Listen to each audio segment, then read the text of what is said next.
আজকে তো জামাত সহ ৮ দল একটি সমাবেশ করলো এবং সেখানে জামাতের আমির তিনি স্পষ্টত যেটা বলেছেন, যারা জুলাই বিপ্লব মানবেন না তাদের জন্য ২০২৬ সালে কোনো নির্বাচন নেই।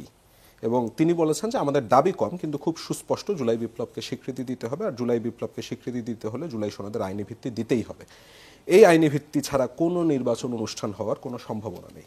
এবং আজকে আমি দেখছিলাম আপনাদের দলের মহাসচিব মির্জা ফখরুল, তিনি অবশ্য বলছেন যে ভাই ভোটকে এত ভয় পাচ্ছেন কেন, কারণ তারা জানে ভোট হলে তাদের কোনো অস্তিত্বই থাকবে না। এবং এরপর তিনি জামাতের অনেক সমালোচনা করেছেন এবং বলেছেন যে তারা সবসময় জনগণের বিরুদ্ধে যে কাজ করেছে তাদেরকে কি সমর্থন করা যায় নাকি। জামাতকে কি বিএনপি ভয় পাচ্ছে এখন? কোনো কারণ আছে ভয় পাওয়ার? রাজনীতি নিয়ে যদি আপনি বিশ্লেষণ করেন তাহলে যথার্থ এটা বলা যায়, জামাত সবসময় গণবিরোধী অবস্থানে থেকেছে, থাকে। 47-এ জামাতের যখন অবস্থান ছিল তারা পাকিস্তান হোক এটা চায়নি। 71-এ বাংলাদেশ যখন হয়, যুদ্ধ হয়েছে, জামাত তার উল্টা জায়গায় অবস্থান নিয়েছে এবং তারা বাংলাদেশ সৃষ্টির বিরুদ্ধে একটা পক্ষ হিসেবে যুদ্ধ করেছে। 24-এর 5ই আগস্টের পরে এবং এর আগে থেকে বিভিন্ন জায়গায় জামাতের আন্দোলনের সম্পৃক্ততা যাচ্ছিল। পরবর্তীকালে বাংলাদেশে নতুন রাজনীতির যে প্রবাহ সৃষ্টি হওয়ার কথা ছিল, যে প্রক্রিয়া এটা হওয়ার কথা ছিল, সে প্রক্রিয়াটাই ঘাটে ঘাটে বাধাগ্রস্ত হওয়ার পিছনেও জামাতের একটা মুখ্য ভূমিকা কিন্তু এখন লক্ষ্য করা যায়।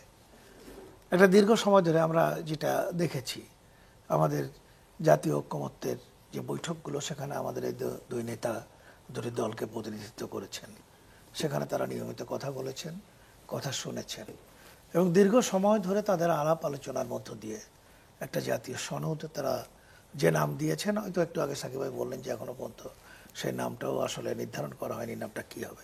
এনিও একটা প্যাকেজ তারা সংস্কারে তারা জাতীয় সনদের একটা প্যাকেজ তৈরি করেছেন, যেখানে আমরা যতটুকু জেনেছি যে 84টা বিষয়ে জাতীয় ঐক্যমত্য, কোথাও কোথাও নোট অফ ডিসেন্ট সহ তৈরি করা হয়েছিল এবং সেটা স্বাক্ষর করা হয়েছে। প্রশ্ন হলো, এই স্বাক্ষরিত জাতীয় সনদটি বাংলাদেশের জাতীয় রাজনীতি, সরকার এবং সামগ্রিক বিষয়ে সংবিধানকে সমৃদ্ধ করার জন্যে অনুমোদিত হওয়ার একটা প্রক্রিয়া নিয়েই বিরোধটা তৈরি হয়েছে। যেখানে জামাত, ধরেন কিছুদিন আগে একটা বিষয় নিয়ে তারা কথা বলেছিলেন, তারা বলেছিলেন পিআর যদি না হয় তাহলে বাংলাদেশে কোনো নির্বাচন হবে না। তৎকালীন সময় আপনি দেখবেন খোঁজ নিয়ে যে ওই সময়ের আগেই জামাত কিন্তু তার প্রার্থী বিভিন্ন জায়গায় নির্ধারণ করে মনোনয়ন, এবং বোধ করি আমার যতটুকু মনে পড়ে, আপনারা একমত হবেন, অন্য কোনো রাজনৈতিক দলের আগেই জামাত তাদের প্রার্থিতা ঘোষণা করেছে।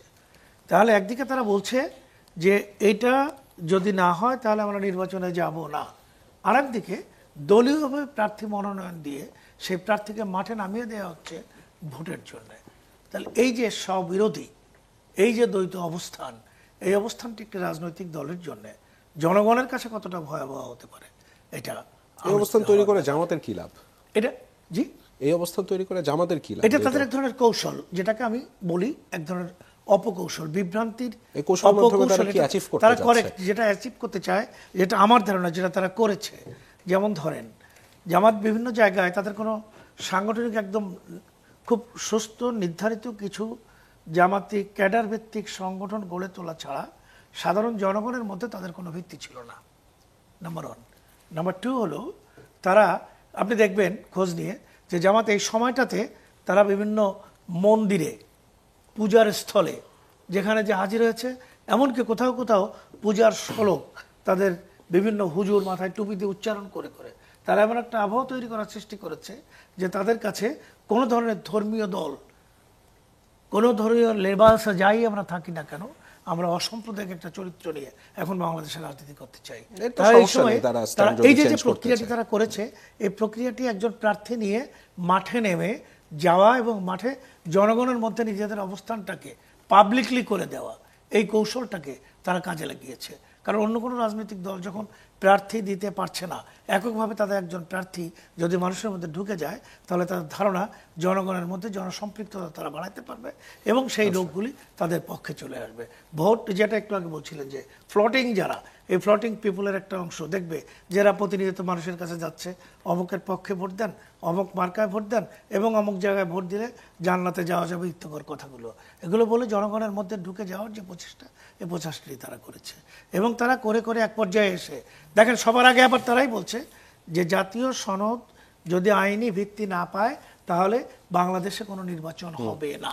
এই যে নির্বাচন হবে না কথাটি বলা, এই কথাটা বলাই তো জাতীয় ঐক্যমত্য কমিশনে যে সবাই তারা বসেছে সেই সবার মূল সুরের বিরোধী বলে আমি মনে করি। আপনার কি মনে হয় জামাত আসলে নির্বাচন চাচ্ছে না?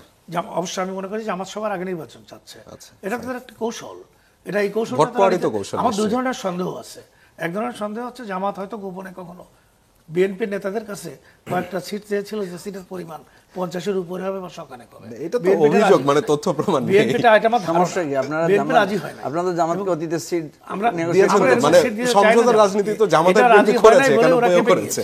ওরা খেপে যে এখন এমন একটা কৌশল অবলম্বন করেছে যাতে এই জাতীয় একটা চাপ সৃষ্টি করতে পারলে জামাত এরকম একটা চাপ, কারণ বিএনপি নির্বাচনে গেলে বিএনপি জয়লাভ করবে না জামাত জানে, এরকম একটা, চাপ সৃষ্টি করতে পারলে যে আসনগুলো অপেক্ষাকৃত জামাতের জন্য থাকবে, ওই আসনগুলোতে বিএনপির হয়তো দুর্বল অথবা জোটগতভাবে অথবা এমন এমন প্রার্থী দেওয়া হবে যে প্রার্থীগুলো সহজে ওখানে ডিফিট করতে পারে। নতুন একটা আরপিওতার একটা ব্যবস্থা নিয়ে আসছে না, যার যার দলের মার্কায় নির্বাচন করতে হবে। এটা থ্রেট। এই থ্রেটটা তো ঐক্য গড়ার ক্ষেত্রে বিএনপির যে পদক্ষেপ, সেই পদক্ষেপের এগেইনস্ট একটা থ্রেট। দেখেন, এই যে ধানের শীষ নিয়ে একসময় জামাতের সমস্ত নেতারা নির্বাচন করে তারা কিন্তু এমপি হয়েছে। এই মার্কা বদল পার্টি এখন তারা এসে নতুন করে যে কাহিনীটার অবতারণা করছে, সেটি দেশে একটা জটিল অবস্থা তৈরি করার চেষ্টা চালাবে। বিএনপি যেহেতু নির্বাচনে জয়লাভ করবে, এটা বিএনপি বোঝে, যেহেতু বিএনপি একটা ডেমোক্রেটিক অবস্থা তৈরি করার জন্য সর্বোচ্চ শক্তি প্রয়োগ করে রাজনৈতিকভাবে তারা সেই রাজনীতিটা করছে। এই জন্যে জামাত যাতে এই জাতীয় কোনো অবস্থা তৈরি করতে না পারে, তার জন্য বিএনপি সর্বদা সতর্ক।